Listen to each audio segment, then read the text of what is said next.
지금 우리가 사는 세상은 비극의 세상입니다. 계속적으로 들려오는 그 소식들마다 슬픔의 이야기로 가득 차 있는 것입니다. 많은 슬픔의 이야기가 있지만 가장 슬픈 이야기, 가장 비극의 이야기는 무엇일까요? 저는 이번 여정 가운데서 그 비극적인 사람을 보게 되었습니다. 이름 없이 빚도 없이 주님의 그 복음을 들고 분투하시는 많은 분들도 보았습니다마는 한 분을 만나서 저녁 식사를 하게 되었습니다. 그는 정치적으로 그 도시에서 가장 높은 위치에 있는 분입니다. 그 위에는 몇 사람이 없을 정도로 높은 지위에 있는 자입니다. 권력이 대단한 분이시죠. 그리고 그는 아주 언변이 좋았습니다. 말을 참 잘하셔서 정말 귀를 꼭 기울이고 그 말을 잘 듣고 싶은 그러한 언변을 가지고 있는 분이었습니다. 뿐만 아니라 아주 성품이 호탕하십니다. 기독교에 대한 지식이 아주 해박합니다.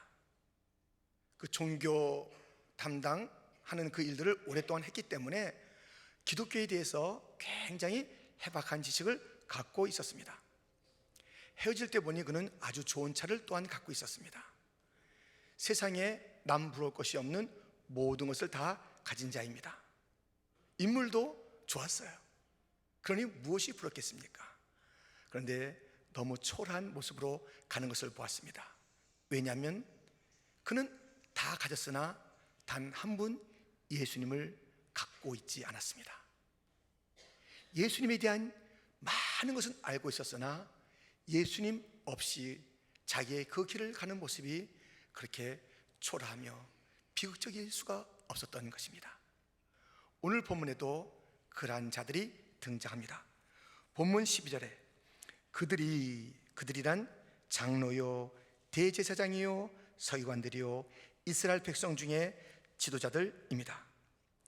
예수의 이 비유가 자기들을 가리켜 말씀하심인 줄 알고 잡고자 하되 무리를 두려워하여 예수를 두고 가니라. 비유가 무엇입니까? 비유는 영원한 영적인 그러한 그 진리를 이 세상에서 일상에서 볼 수 있는 이야기로 이렇게 풀어낸 것이 바로 비유인 것입니다. 일상 속에서 영원한 실체를 깨닫게 하기 위한 이야기가 비유인 것입니다. 무슨 비유가 지금 예수님으로부터 들려졌을까요? 함께 읽은 대로 한 사람이 포도원을 만들어 울타리를 만들고 그곳에 포도를 짜는 즙틀을 또한 만들고 망대도 세우고 농부들을 불러서 거기에 세를 주고 타국으로 갔다라는 이야기입니다. 여기에 그 포도원 주인은 하나님을 일컫는 것이며 농부들은 이스라엘 백성들을 말하고 있는 것입니다. 그리고 때가 되어서 그들에게 소출을 달라 하면서 그 주인이 종들을 보냅니다. 한 명을 보내니 그냥 때려서 보냅니다. 두 번째 보내니 머리를 상하게 합니다. 세 번째 보내니 죽여버립니다. 이런 일들이 반복되는 가운데 마지막으로 그 주인의 사랑하는 아들을 보내게 됩니다. 그 또한 이들이 죽이는 것을 우리는 본문을 통해서 보게 됩니다. 그 주인의 종들은 구약의 선지자들이요, 그 주인의 사랑하는 아들은 바로 예수님인 것입니다. 그런 비유를 쭉 들려주었을 때 이들이 그 비유에 등장하는 농부들이 자기인 줄 알았다는 것이에요. 그 깨달음이 대단하지요. 아, 지금 우리를 빗대어 얘기하시는구나, 아는 것이에요. 그러면 얼마나 기회가 좋습니까? 야, 우리가 그렇게 못됐구나. 그 주인의 마음을 헤아리지 못했으니 지금 그 아들 예수를 우리가 이제 잘 영접하며 우리의 삶을 돌이켜야 된다. 그렇게 했으면 얼마나 좋겠어요. 그런데 그렇게 하지 않았습니다.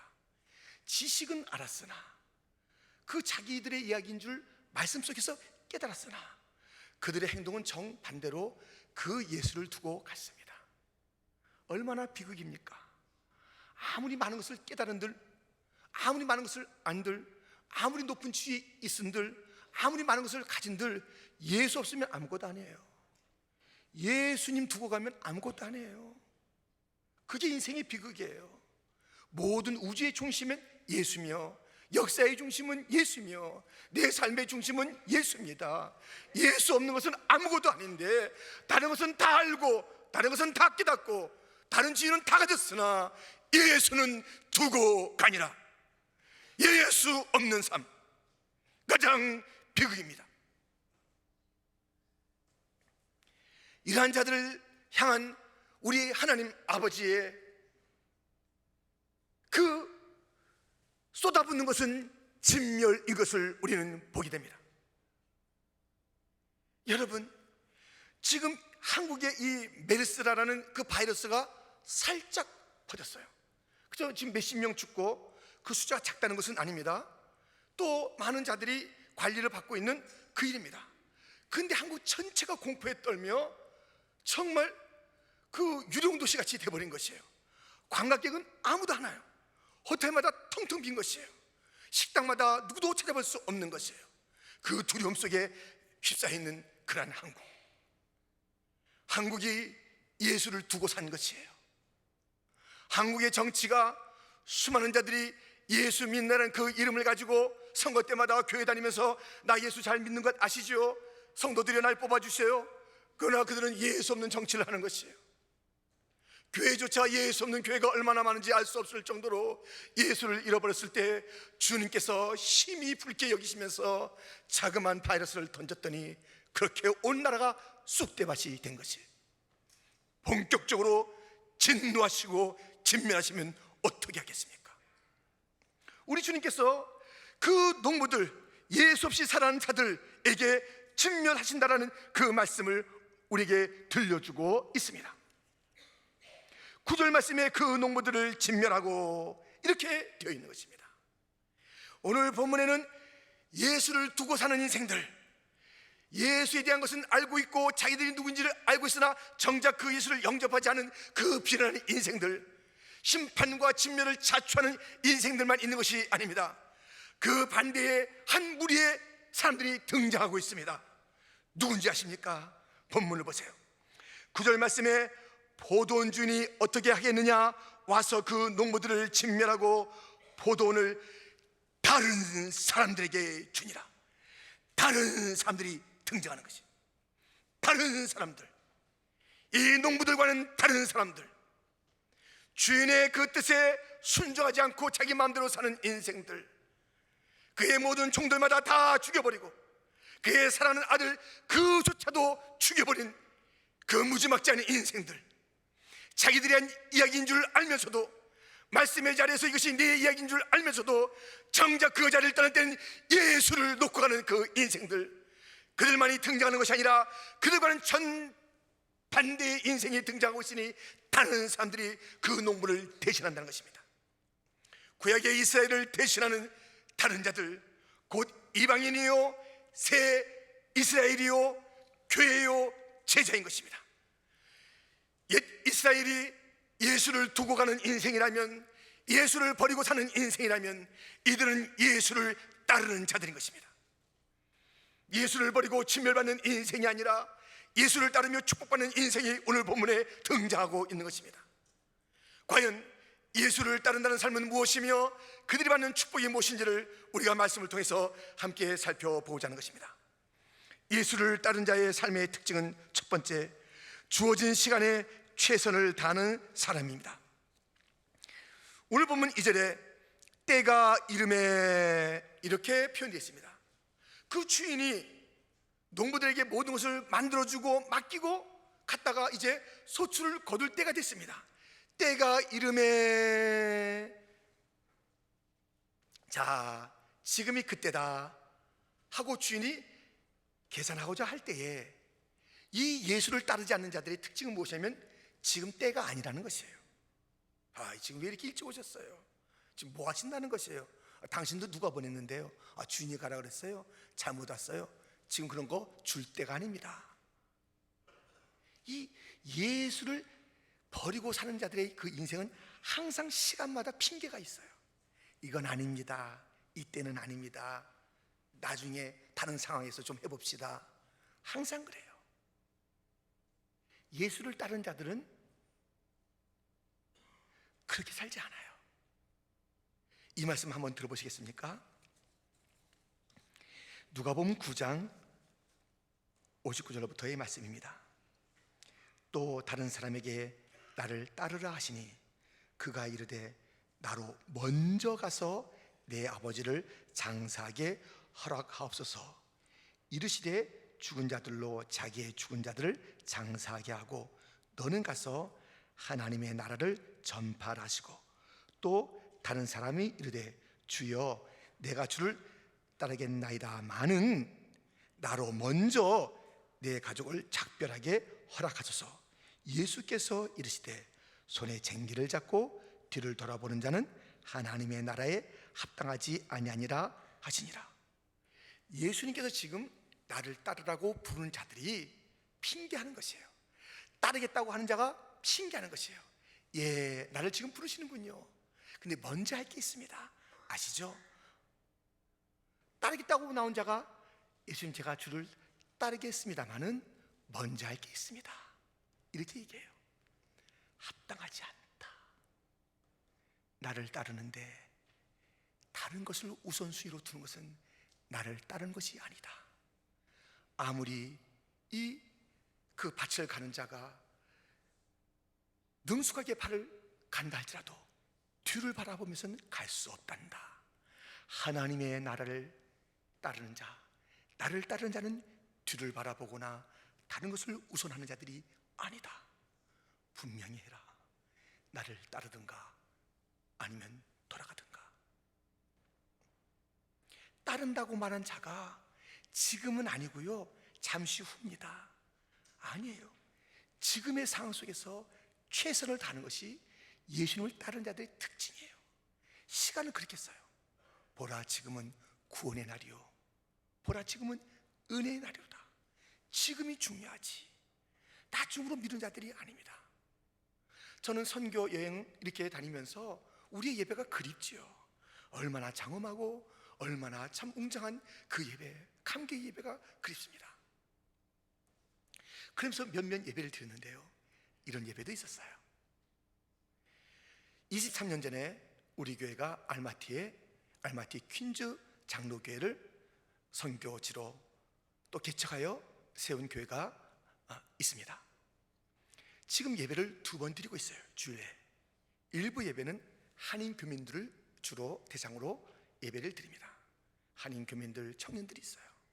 이번에 간이 한 60여 명 정도가 있는데 한 절반 가까이는 지금 한국에 나가는 그런 시기래요. 6월 초가 되면 유학생들도 많이 나간대요. 2부 예배 때는 거긴 현지인들이 있는 것이에요. 한 200명 가까이 모였어요. 그런데 1부 예배 때에도 그렇게 그 예배를 열망하는 모습들을 보았는데요, 2부 예배 때는 또 다른 것이에요.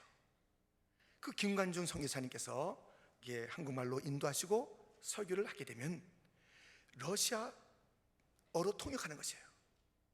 카자흐스탄이 옛 그 소련 연방에 있었기 때문에 다른 연방 국가들이 그런 것처럼 러시아어가 그냥 통용어예요.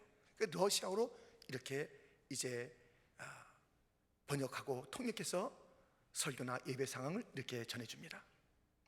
그런데 그 예배 자리에는 200몇 명 가운데 한 그 절반 남짓은 정상인이에요.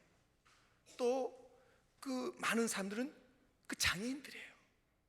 김관준 선교사님이 부임해서 얼마 지난 다음에 아이들이 서로 불편하겠다 해서 예배를 나눴답니다. 그래서 장애인들의 예배와 또 정상인들의 예배로 나눴는데 그때 이 정상인들이 얘기한대요. 목사님, 왜 예배를 나누셨습니까? 저들하고 우리하고 차이점이 뭔지 말해주세요. 무슨 차이점이 있어서 예배를 나누셨는지 말씀해 주세요. 그렇게 했대요. 그래서 그냥 3주 만에 다시 합한 것이에요. 그러니 러시아어로 통역하고 또 여기서는 수어로 하는 거예요. 이 시각장애자인이 몇 분 있었고 청각 또는 또 말 못하는 여러 가지 그런 장애를 가진 자들이에요. 그런데 그 예배가 상당히 오랫동안 진행돼요. 어떨 때 2시간 가까이 된대요. 그전에는 뭐 1시간 좀 남지 않은 그런 시간들이죠. 근데 계속 그 말들을 그 수화로 하니까 한 사람이 못해요. 또 교대로 그 수화를 통역하고 있더라고요. 근데 그 예배는요, 우리 그 많은 교회들이 예배는 한 일주일 중에 한 부분이잖아요. 근데 그때 느꼈던 그 예배는요, 그들에게는 그것이 전부였어요. 전부예요. 그 예배를 기다리다가 온 자들이 분명해요. 간절하게 찬양을 부르는 거예요. 그 예배 드리다가 오늘이지, 나 3부 예배 가야 되겠네 하면서 오는 정도의 예배가 결코 아니에요. 안 그러신 분도 계시지만 이 예배가 내 생의 전부이고 이 예배가 마지막인 것처럼 그렇게 드려지는 자들도 있으나, 많은 자들은 그저 교회마다 드려지는 예배 가운데 뭐 오늘 지금 낮이 아니면 오후 예배 드리면 되고, 지금 그렇게 뭐 내가 열심히 안 드렸다면 다음번 예배는 열심히 드리지 하는 그한 정도가 없는 거예요. 다시는 이 세상에서 드릴 예배가 없는 것처럼 열정의 예배를 드리는 거예요. 그 온 손과 마음을 가지고 말할 수 없지만 무엇인가 말씀이 그렇게 통역되면 그 신음하듯이 아멘 아멘 하는 것이에요. 거기는 아멘이 아멘이에요. 그래서 정상인들도 아멘 아멘하고 그들도 신음하듯이 아멘. 그런데요, 그러면서 저희 교회가 준비한 선물을 예배 끝에 나눠주고 저는 그 앞에서 인사하고 있었습니다. 누군가 어떤 할머니 성도님이 나가시면서 저에게 이렇게 얘기하는 것이에요. 말할 수 없는 분이 이렇게 얘기해요.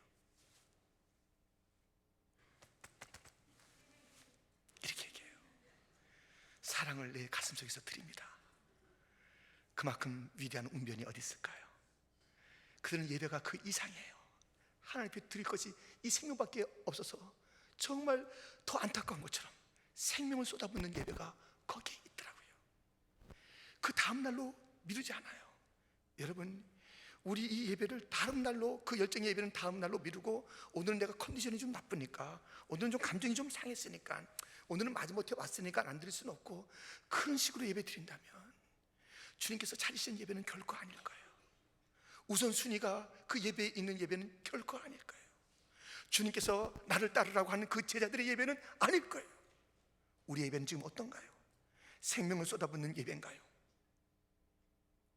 그 아무것도 할 수 없는 그 속에서, 말도 할 수 없고 들을 수도 없고 볼 수도 없는 상황 속에서 그 주님을 높이는 그 예배, 그들의 예배는 감격으로 가득 차 있었습니다.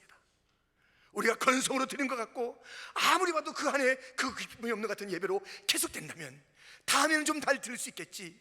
아니라니까요. 예배마다 이 예배가 내 일주일 삶의 전부입니다. 이 예배를 기다리는 것이 내 일주일의 전부인 것입니다. 예배 잘 드리는 것이 내 생의 목표인 것입니다. 이 예배 때 주님 만나고 내 가슴을 쏟아붓는 것이 전부입니다. 그 열정의 예배가 우리 가운데 있습니까? 여러분, 혹 착각하지 마세요. 우리의 예배가 세상에서 가장 화려하고 장엄하고 열정적인 예배가 아니겠는가? 예, 우리 예배는 정말 그립고 아름다운 예배가 분명하지만 생명을 건 예배인가? 온 마음을 다한 예배인가? 말 못하는 자들이 드리는 예배를 보고 왔을 때 눈시울이 뜨거워져서 다시 한번 그들의 예배 가운데 젖어 있었을 때에 우리 교회의 예배는 어떤가 다시 한번 생각하게 된 것입니다. 여러분들이요, 예배 한 번마다 내 생애를 다 쏟아붓듯이 다음은 다시 없을 그런 시간이기 때문에 이 땅에서 마지막 예배인 것처럼 쏟아붓는 그 예배를 드리고 계십니까? 진정으로 예수를 따르는 자라면, 나로 먼저라는 핑계가 없이 지금 내 모든 것을 쏟아붓습니다. 이것이 제자의 삶이며 그 예배가 제자들의 예배인 줄 믿습니다. 예수를 따르는 자들, 그 삶의 특징은 미루지 않는다는 것입니다. 지금입니다. 지금 최고의 예배를 드리십시오. 지금 최선의 찬송을 드리십시오. 지금 최고의 연주를 하십시오. 다음 주에 한다고요? No! 지금 여러분이 가지고 있는 그 기술에 최고의 것을 쏟아부으십시오. 가장 아름다운 그것을 주 앞에 옥합을 깨뜨려 쏟듯이 쏟아붓는 예수 따르는 제자의 예배가 우리 퀸즈 장로교회 3부의 예배가 되기를 주님의 이름으로 축원드립니다. 예수를 따르는 자, 그 사람은 두 번째로 하나님의 사랑하는 아들을 존대하는 사람입니다. 지금 우리가 보고 또 보았듯이 이 비유에는 그 주인이 종들을 보내다가 다 죽이고 때리고 하니 내 아들을 보내자 하는 그 장면이 이렇게 나옵니다. 6절이죠. 이제 한 사람이 남았으니 곧 그가 사랑하는 아들이라. 주인의 아들이지요. 예수님이에요. 최후로 이를 보내며 이르되 내 아들은 존대하리라 하였더니 그 농부들이 죽였지요. 그가 상속자니까 그 유산을 우리가 차지하자 하면서 죽여서 호돈 밖에 버린 그 모습을, 그 일들을 우리가 보게 됩니다. 하나님의 아들 예수님을 존대하지 않는 자, 그들이 예수를 두고 가는 자들이에요. 예수를 따르는 자들은 하나님의 아들을 존대하는 것이에요. 하나님은 그 아들을 존대하는 자를 기뻐하시고 그것이 바로 자기를 존대하는 것이기 때문에 그냥 두지 않습니다. 우리가 잘 아는 한 이야기가 있습니다. 불의 전차라는 그러한 영화로 만들어진 실화입니다. 1924년도 파리 그 올림픽 때에 영국의 100m 강력한 우승 후보 에릭 리들에 대한 이야기입니다. 그는 바로 이 100m의 가장 강력한 우승 후보인데 와서 그 스케줄을 보니 올림픽 스케줄에 그 100m 예선이 주일날이 있는 것이에요. 그는 미련 없이 얘기했습니다. 그리고 포기했습니다. 나는 이번 100m에 안 나갑니다. 왜냐하면 주일날은 내가 뛰는 날이 아니라 하나님께 예배드리는 날이기 때문입니다. 그는 예배 간 거예요. 그랬을 때 어땠어요? 그 사람들이 막 놀라고 신문들마다 대서특필하는데 욕하는 것이요. 이런 비겁쟁이, 이런 못된 자, 나라를 팔아먹은 자 하면서 그를 비난했으나 그는 그 어떤 것도 흔들리지 아니하면서 꿋꿋하게 그 신앙을 지켜낸 자입니다. 그러다가 자기의 주종목이 아닌 400m에서 우승해서 금메달 딴 사건 아시죠? 근데 그 불의 전차라는 영화를 보면 그 400m 결승에 들어올 때 1착으로 들어올 때 그냥 들어오지 않습니다.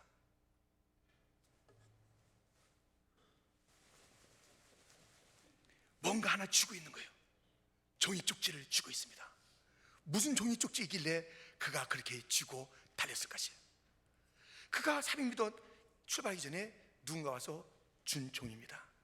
그 종이 곧 에릭 리들이 들고 뛰어서 1등했던 그 종이의 내용은 바로 이것입니다. 사무엘상 20장 30절 하반절.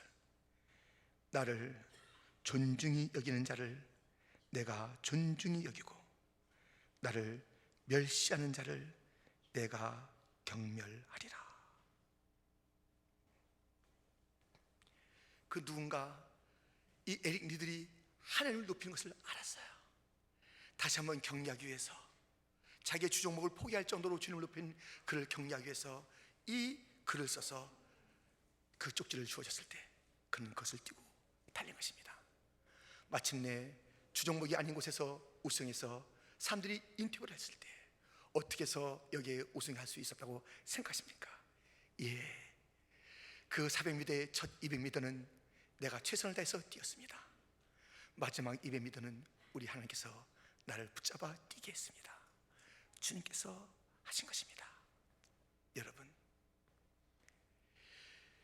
우리 하나님께서는 자기를 존대하는 자를 그냥 두지 않아요. 예수를 따른다는 것은 예수를 존대하는 거예요. 그냥 대충 따르지 마세요.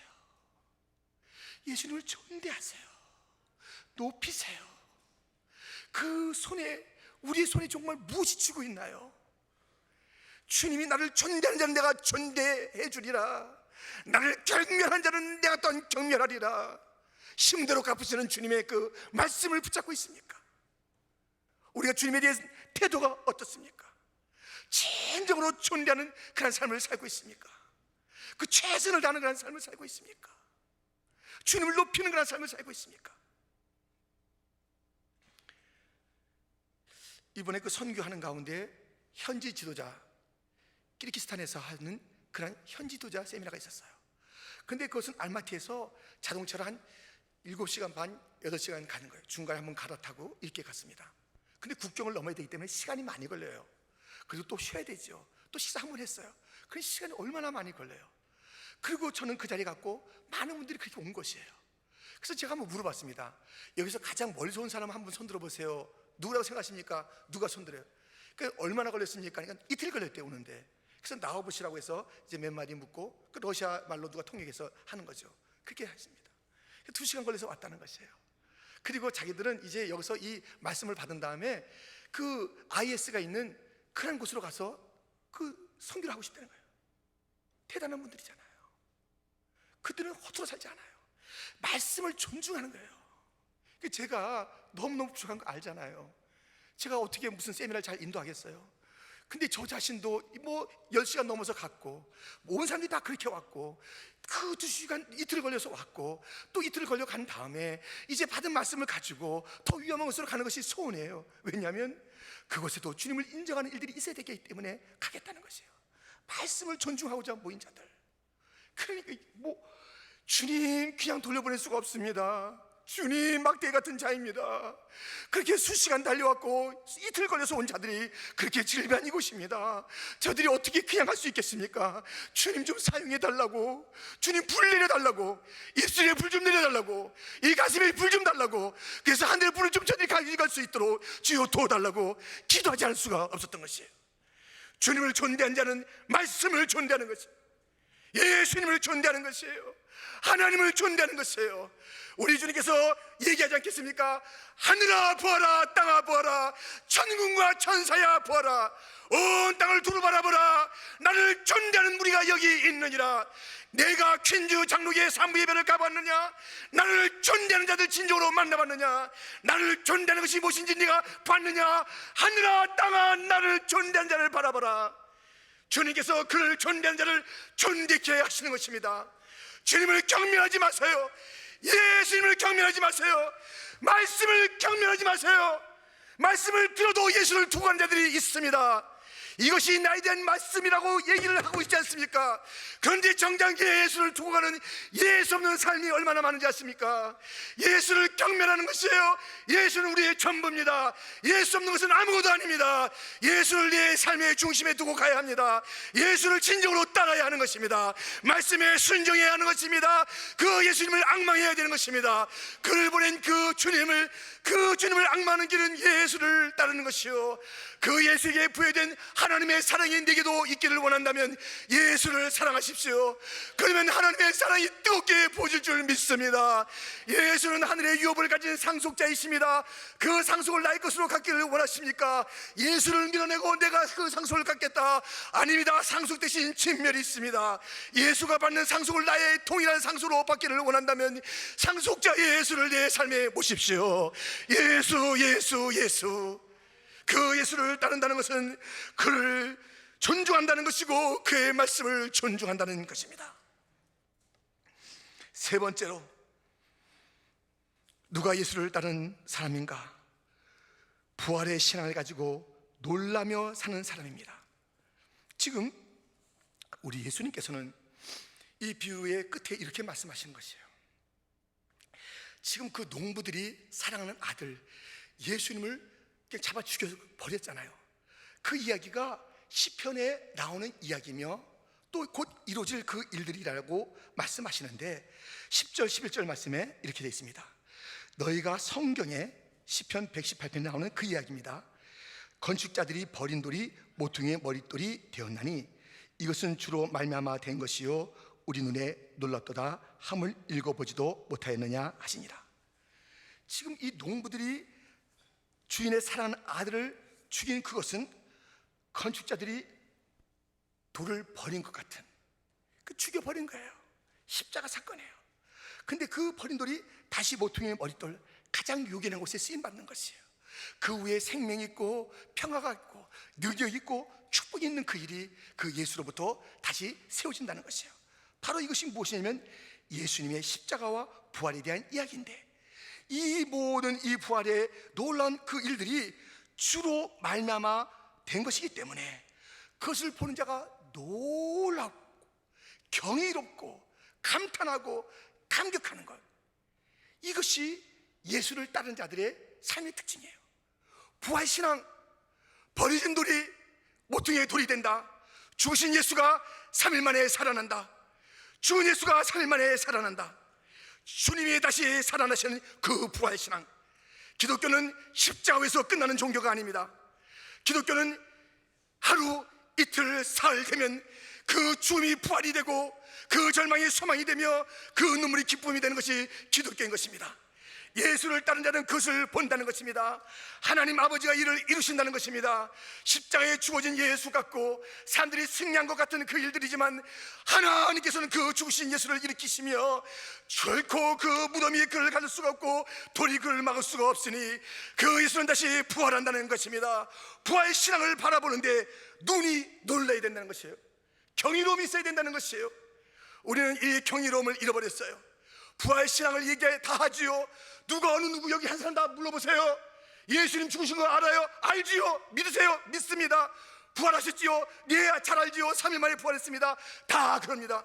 그것이 부활 신앙의 전부가 아닙니다. 그 사건을 보면서 놀라야 되는 것이에요. 놀라야 되는 것이에요. 우리는 이 십자가가 하나님의 아들이 날 위해서 죽으셨다는 그 놀라운 자기의 그 희생을 바라보면서 놀라야 되는 것이고, 그 죽음 속에서 부활하신 예수님을 바라보는데 그 예수의 생명이 내게 왔다는 것이 놀라운 사건 아닙니까? 얼마나 놀라운 일이 온 세상에 많습니까? 우리가 이 공기를 마시는 것도 놀라운 일이 아닙니까? 오늘 이 자리에 나와 있다는 것이 놀라운 일이 아닙니까?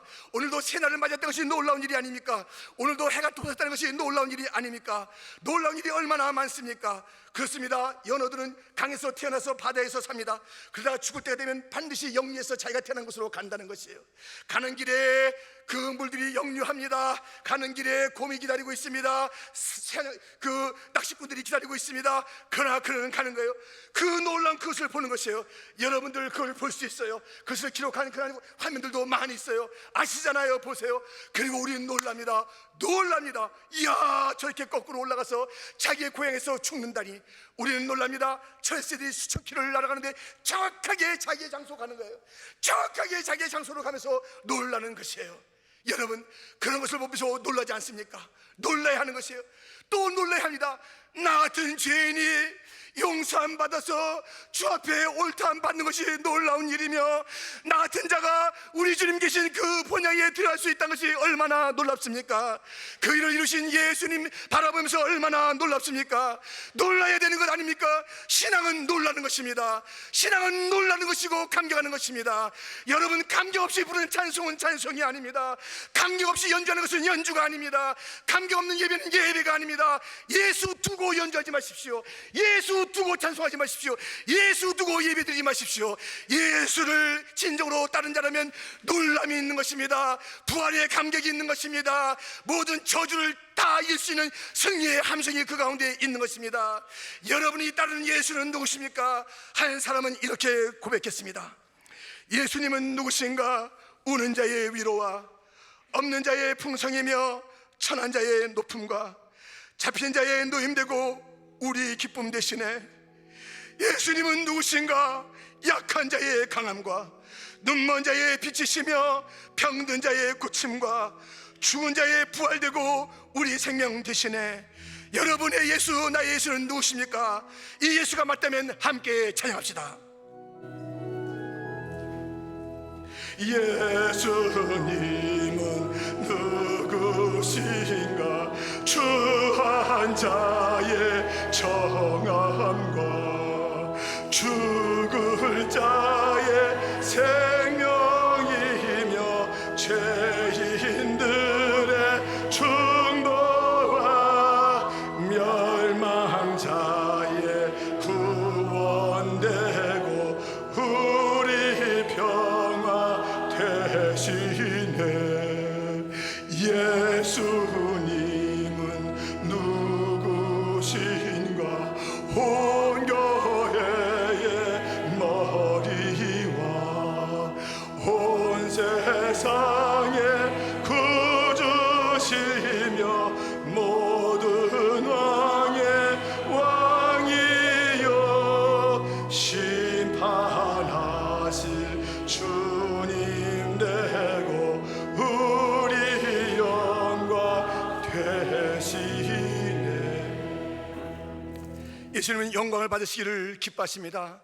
영광을 받으신다는 그 다른 이름은, 다른 삶은 놀라는 것입니다. 예수님 참 놀랍군요.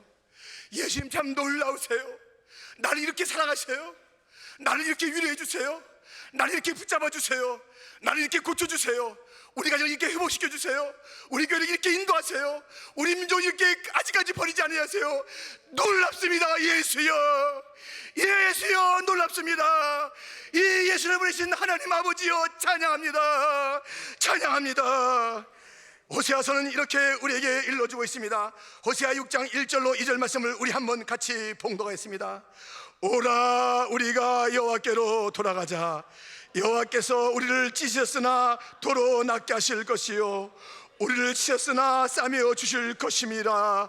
여호와께서 이틀 후에 우리를 살리시며 셋째 날에 우리를 일으키시리니 우리가 그의 앞에서 살리라.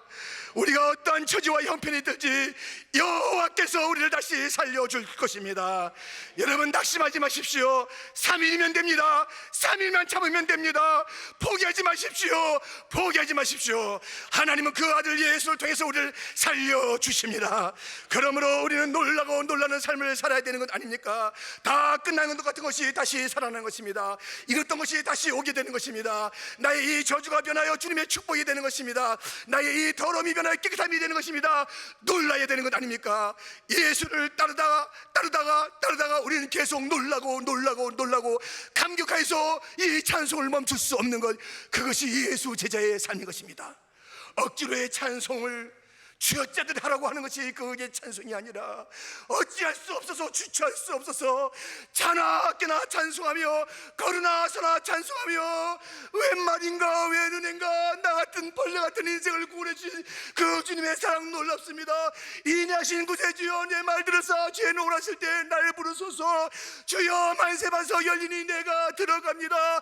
높은 산이 거친 들이 조막이나 궁궐이라 내 주 예수 모신 것이 그 어디나 하늘나라. 주 안에 있는 나에게 딴 것이 미쓰랴. 십자가 밑에 나가 내 짐을 풀었네. 주여, 찬송하며 가겠나이다. 제자의 길은 찬송의 길입니다. 놀람의 길입니다. 세상의 여러 가지 그 소식 때문에 놀라지 마십시오. 그 놀람을 앞돌 만한 축복이 우리 가운데 있습니다. 진정으로 놀랄 것은 하나님의 능력이며 하나님의 사랑이며 하나님의 원하신 그것에 놀라시기를 바랍니다. 세상에 경악하지 마십시오. 사람들의 일에 경악하지 마십시오. 하나님께서 하신 일에 경악하십시오.